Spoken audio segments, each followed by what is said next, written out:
마음에 쏙 드는 곳이었습니다. 신혼부부나 젊은 분들 많이 보러 오시더라고요. 완전 신축이에요. 완전 신축. 딱 마음에 들었죠. 깨끗하고 너무 좋더라고요. 이들에겐 앞으로의 미래를 꿈꿀 수 있는 공간이었답니다. 진짜 깔끔하고. 하지만 그때는 알지 못했습니다. 누군가 쳐놓은 덫에 걸렸다는 것을 말이죠. 덫이라고요? 발버둥을 쳐봐도 좀처럼 출구가 보이지 않는 삶. 사실 왜 벗어나고 싶다는 거? 왜 탈출하고 싶다고 하세요? 진짜 하루하루가 약간 지옥인 게 뭐냐면 할 수 있는 게 아무것도 없어요.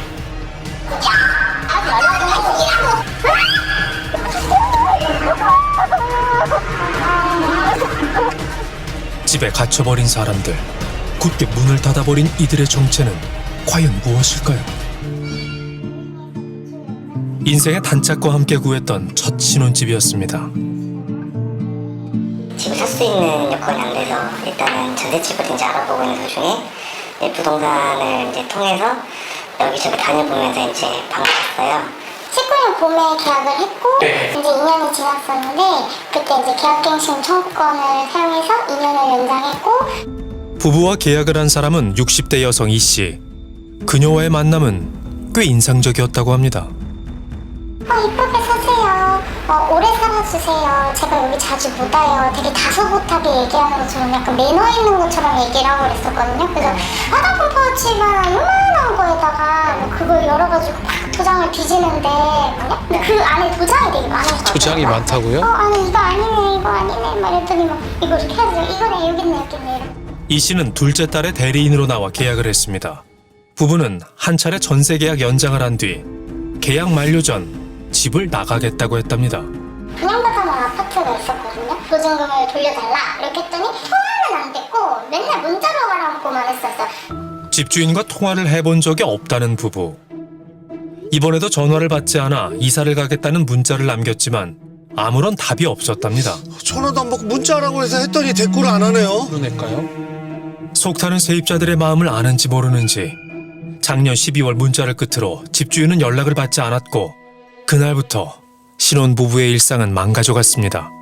비슷한 상황은 또 벌어졌습니다. 민숙 씨도 이 씨를 만나 계약을 했답니다. 처음에 계약할 때는 김이라는 사람하고 했어요. 그랬는데 한 3일인가 지냈는데 집이 팔렸다고 그러더라고요. 팔려서 그 사람하고 다시 재계약을 해야 되겠습니다 라고 얘기를 하더라고요. 전세 계약 후 얼마 되지 않아 집주인이 바뀌었는데 이번에도 딸의 대리인으로 나와 계약을 했다는 이 씨. 그러니까 엄마가 딸 대신에 계속 계약을 하네요.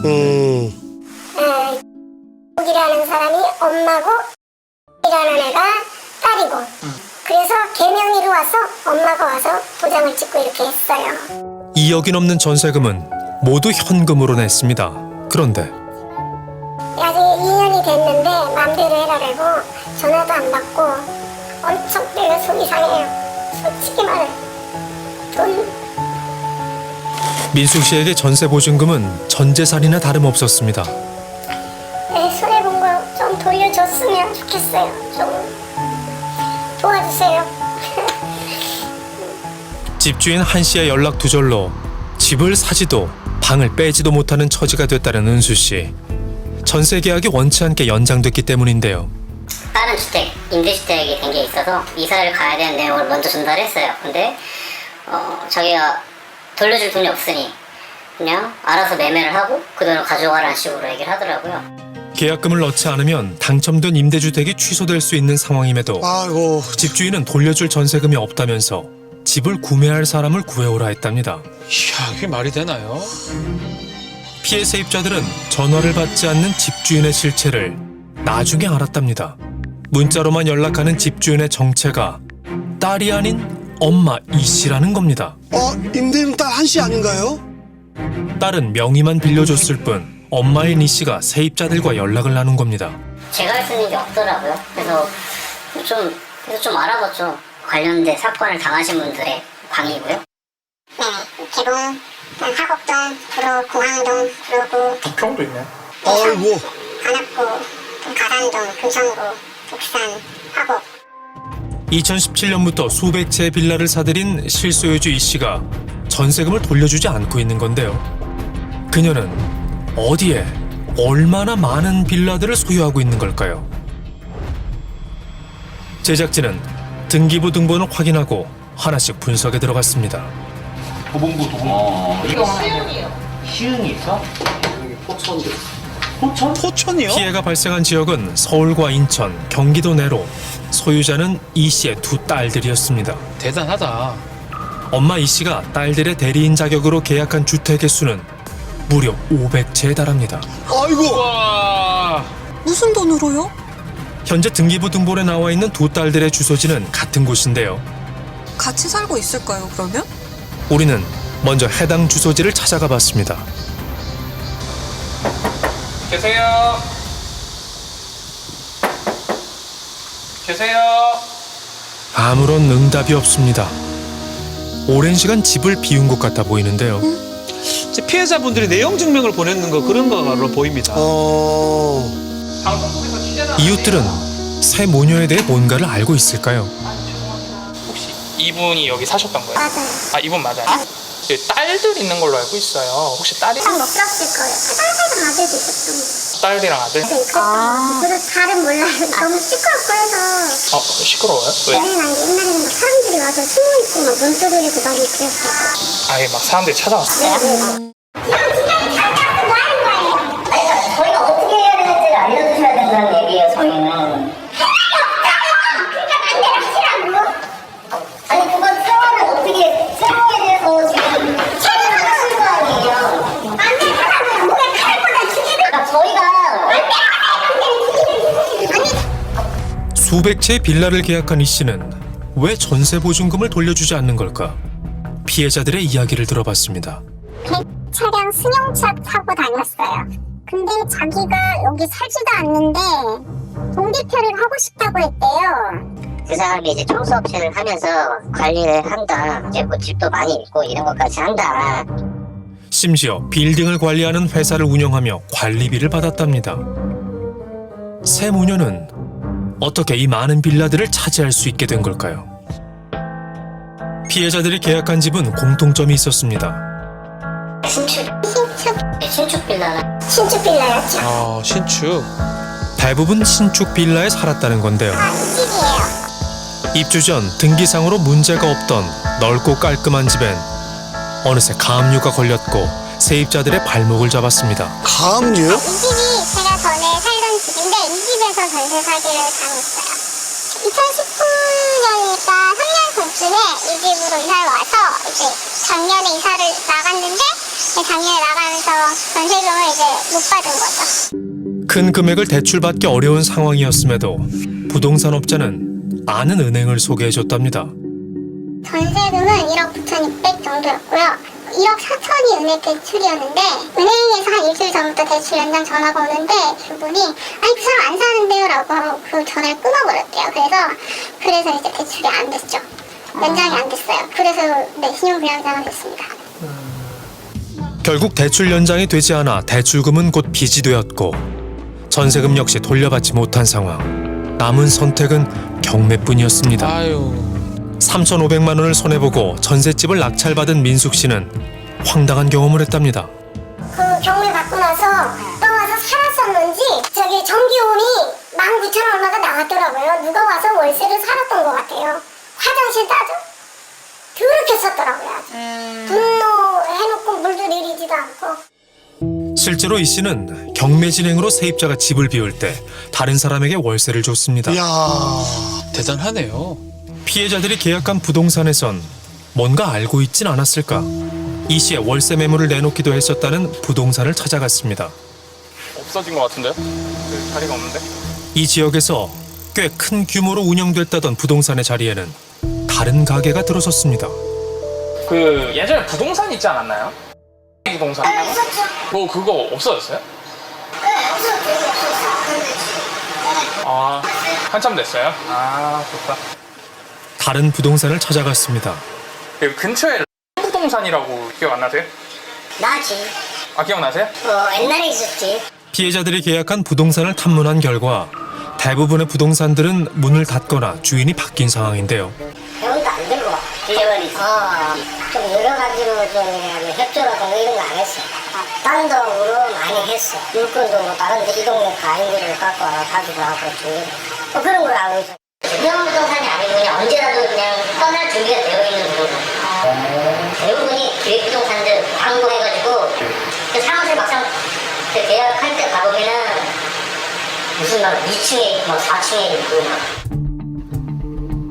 한국공인중개사협회는 이와 같은 일부 업체들의 행태를 우려하고 있었습니다. 땅통 전세는 매매 가격이 전세가가 높은 가격이 형성됐을 때 땅통 전세라고 할 수 있습니다. 쉽게 말씀드리면 매매가 1억인데 전세가를 1억 5천으로 안 되지. 맞추고 그럼 안 되지. 임차인의 전세 보증금으로 이 1억에 대해서는 건물주를 줍니다. 남은 차액 5천만 원. 이거는 그냥 대행사와 여기 대여자가 나눠 가지게 되는 거죠. 그들은 돈 한 푼 들이지 않고 집주인이 되는 겁니다. 신축 빌라는 시세를 가늠하기 어렵다는 점을 노려 처음부터 비싼 가격의 전세 보증금을 받은 건데요. 결국 매매가와 큰 차이가 없는 깡통 전세가 만들어지는 겁니다. 건물주가 제시한 금액에 이득을 취할 금액을 더해 받았기 때문에 자본금은 필요 없습니다. 그렇게 세 모녀는 영원으로 500채의 주택을 소유할 수 있었습니다. 현재도 곳곳에서 쉽게 볼 수 있는 신축 빌라 분양사무소. 이와 관련한 일부 중개업소의 행태는 어떨까? 전세를 구한다고 하니 부동산 이야기를 꺼냅니다. 부동산 저희가 이제 함께로 와야 고객님한테 저희가 조금 더 해결이 되는 수가 있어요. 뭐가 달라요? 아까 왜냐면 부동산을 아끼고 오셔야 저희가 뭐 복비라도 빼드리거나 뭔가 이런 혜택을 드리는 게 이런 얘기 들으면 혹하거든요. 부동산에 돈을 다 해야 되잖아요. 그렇기 때문에 좀 부동산 안 끼고 할 수 있는 거예요? 전세계는? 표를 가서 하셔야지. 저희도 하셔야 돼요. 한시 있는 데가 있어요. 아는 데가.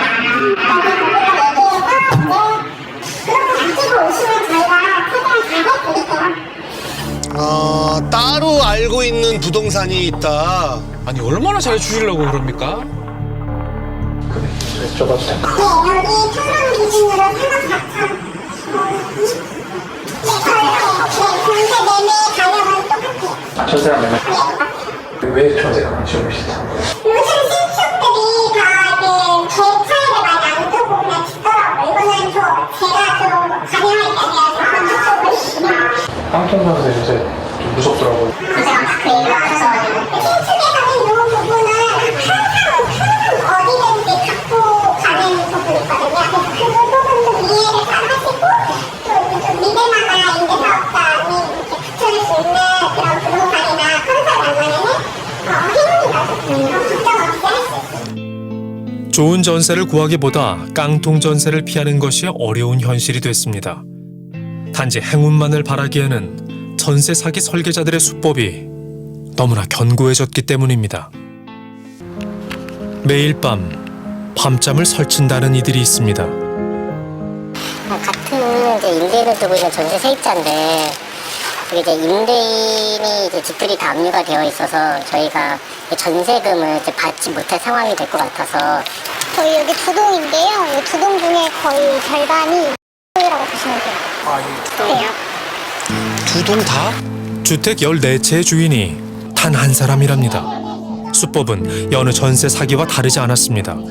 지금 다 그러니까 이게 신축 빌라였기 때문에 처음에 이제 신축 빌라 계약을 할 때 건축주하고 계약을 했어요. 네. 다들 이 건축주랑 계약을 하셨던 거예요? 네, 저는 다 건축주랑 계약했어요. 건축주랑 계약하고. 이게 임대사업자가 의무보험이에요. 여기? 보증보험까지 들었고, 보증보험도 들었고. 네. 그다음에 확정이자도 받았고, 전입신고도 압류 전에 근저당이 없는 상태에서 진행을 했고. 안전한 매물인지 점검하고 또 점검을 했지만 소용없었답니다. 나중에 좀 살다 보니까 이제 대리인이 와서 소유주가 바뀌었다. 그래서 그렇게 계약을 하게 된 거였죠. 건물주와 계약한 지 얼마 되지 않아 다시 계약을 하기 위해 만난 사람은 집주인이 아닌 그의 대리인이었습니다. 집주인은 30대 초반의 나이에 400채의 주택을 소유했답니다. 그런데 지난 6월 건물이 압류되면서 집주인은 행적을 감췄습니다. 아 진짜요? 내용 증명을 보내도 반송이 될 뿐입니다. 여러분들 이 내용은 무슨 내용이었을까요? 나차 계약 해지하겠다. 나는 의사. 그를 기억하는 이가 있었습니다. 그냥 나이는 어렸는데 외제차를 X가 타고 왔었고, 그리고 되게 고급 양복에 그리고 비싼 시계 그리고 비싼 구두를 신고 와서 나이가 어린데 이렇게 다주택을 가진 것 같고 임대사업을 하고 있다가 사실은 좀 굉장히 좀 화려하게 그런 모습이었어요. 2019년 한 예능 프로그램에 부동산 중개보조원 자격으로 나오기도 했답니다. 한 부동산 중개업체 대표를 맡고 있는 최 씨는 방송에 출연했다며 SNS에 홍보를 하기도 했습니다. 다 준비했다는 생각이 들더라고요. TV 프로그램도 나오고 뭐 이미지 메이킹 한 거고. 전셋집을 마련하기 위해 2억 3천만 원을 빌렸습니다. 그런데 한 통의 전화를 받은 이후 신혼의 꿈은 악몽으로 변했다고 합니다. 저희 모르는 번호로 전화가 왔고 전화를 받으니까 본인은 대리인이고 그런데 이 집을 팔지 않으면 너희의 전세금을 반환해 줄 수가 없으니 전세금을 받고 싶으면 또 혹시 집을 보러 온 사람이 있으면 보여주길 바란다. 하지만 도저히 집을 팔 수 없는 상황이랍니다. 지금 여기 바닥에 보면 물 흔적 다 보이시죠? 근데 그 불이 좀 꺼가지고 있어요. 해결 안 해주고 연락도 받지 않고요. 이러면 그만 집을 사러 오겠어요. 아이고 참 진짜. 아니 이러면 누가 집에 들어오겠어요. 곰팡이에요? 곰팡이까지? 세입자들의 연락을 피하고 있는 최 씨를 만나봐야겠습니다. 정말 센. 집에는 세입자들이 보낸 등기가 한가득 쌓였습니다. 그를 만날 수 있을까요? 계세요?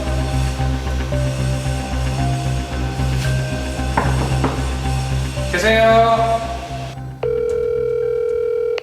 연결이 되지 않아 음성사서음으로 연결되며 수차례 연락을 해도 대답은 없었습니다. 이번엔 그가 임대사업자로 등록된 업체를 찾아갔습니다. 저 비어있는 것 같은데 여기. 하지만 내부는 텅 비어 있었습니다. 아예 싹 비워버렸네요. 씨가 지금 대리인이라고 하셔가지고 연락드렸어요. 지금 저희가 일한 지는 2달밖에 안 됐었어요. 세입자를 빨리 구해야 보증금을 500채를 다 드리니까 빨리 세입자를 구해달라고 모든 부동산들한테 의뢰를 많이 하는 거예요. 지금 종부세 때문에 갑자기 이제 뭐 감당이 안 되시는지 그거는 저도 잘 모르겠지만 연락이 그냥 안 되셔서 저도 뭐 당연히 이제 뭐 손을 뗀 거고요. 주민들은 최 씨와 그의 동료들의 모습이 예사롭지 않았다고 합니다. 애들은 참 외제차 몰고 다니고 여자애들도 다 BM 타고 다녀? 다 외제차예요. 하여튼 뭐라 해야 돼. 그래서 무슨 부동산 애들이 돈을 하길래 저런 차를 끌고 다니나. 그리고 인근 상가 CCTV에 포착된 한 남성. 까만 거 입은 사람 젊은 사람이 거기 마지막 남았던 사람 같은데 그 부동산 사람이에요. 저 사람이 어디 같이 와가지고 파쇄지하고 버리고 갔는데.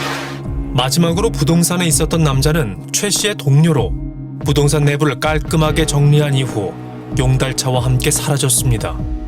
최 씨 대신 전세 계약을 했던 대리인 역시 연락을 받지 않고 있습니다.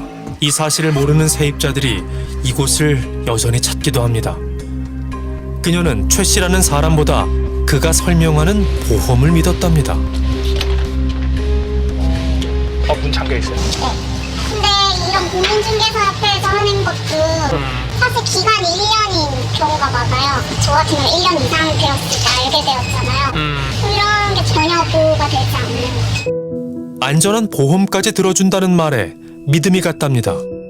중개업 하시는 분이 문제 없다고 했다. 뭐 보증보험도 들어가고. 신경을 다 믿으면 안 되죠. 보증보험은 사실 저게 폼이지. 보증보험 거는 거 그런 것도 막 위에서 전화해야 되고 그냥 나는 몰라라 하는 애들도 많지. 아무튼 앞으로도 많이 터질 거예요. 저 사람들이 되게 많을 거예요. 이거 여러 하우스통이라 부평 심해요. 부평이 제대로 그리고 부산은 하고 운전도 돼 있고.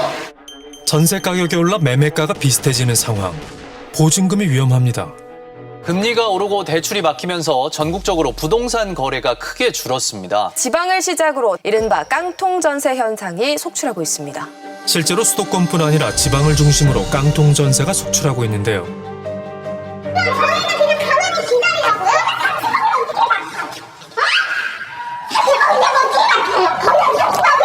여기 아무 상관도 없는데 여기 앉아있을 때는 거기 서는 거랑 난 상관없는데 아니 그게 아니라 지금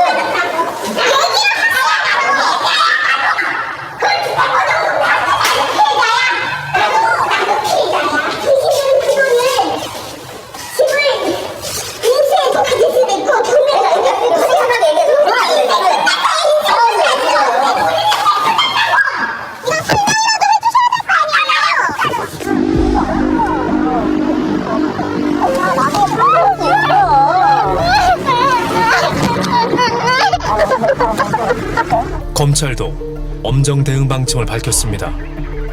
세무녀 전세 사기 사건의 주범인 이 씨와 분양 대행업체 대표를 구속 수사 중입니다.